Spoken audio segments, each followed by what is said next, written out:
Doctor doctor doctor అనగానే ఎవరికైనా ముందుగా స్ఫురించేది పేషెంట్స్ని పరీక్షించి ప్రిస్క్రిప్షన్ ఇచ్చే మెడికల్ డాక్టర్.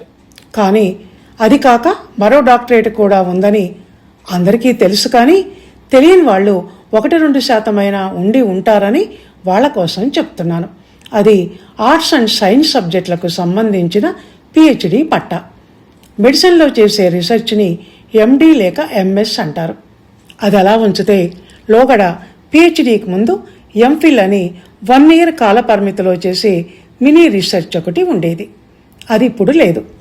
దాని తర్వాత 5 yearsలో చేయాల్సిన PhD. చాలా తక్కువ మంది MPhil చేయకుండా డైరెక్ట్గా PhD కూడా చేసేవాళ్ళు, సీటు దొరికితే. నేను కూడా అలా జంప్ చేద్దామని PhD అడ్మిషన్ కోసం ఇంటర్వ్యూకి వెళ్ళాను. కానీ అప్పటి Osmania university head of the Telugu department అయిన ఆచార్య బిరుదురాజు రామరాజు గారు, అంత తొందర ఎందుకమ్మా, ముందు MPhil చేసి తర్వాత PhD చెయ్యి అంటే మారు మాట్లాడకుండా MPhil చేసి ఆ తర్వాత PhD చేశాను. ఇక్కడ కట్ చేస్తే ఈ షార్ట్ ప్రారంభంలో చెప్పాను కదా, డాక్టర్ అని వ్యక్తి పేరుకు ముందు ఉండగానే చాలామంది మెడికల్ డాక్టర్ అని అనుకుంటారు అని. ఒకసారి నాకు అలాంటి అనుభవమే ఎదురైంది.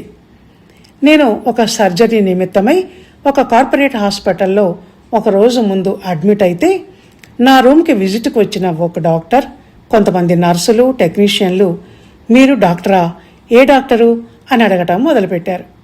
ఒక్కొక్కరికి నేను మెడికల్ డాక్టర్ని కాదు, లిటరేచర్లో డాక్టరేట్ చేశాను అని చెప్పాల్సి వచ్చింది.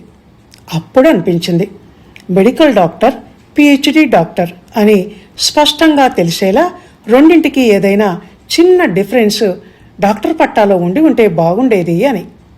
అది ఎలా ఏమిటి అని చెప్పేటంత జ్ఞానం నాకు లేదు. కానీ అలా ఉంటే బాగు అని మాత్రం అనిపించింది. లేకుంటే మేము PhD హోల్డర్స్మి, నేను మెడికల్ డాక్టర్ని కాదు మొర్రో అని చెప్పుకోవాల్సి వస్తోంది. కథావాణి శ్రోతలు, ఇది కేవలం నాకెదురైన అనుభవాలతో మీకు సరదాగా షేర్ చేసిన నా అభిప్రాయపు షార్ట్ అండి. దీన్ని సీరియస్గా తీసుకోవద్దని మనవి. ధన్యవాదాలు.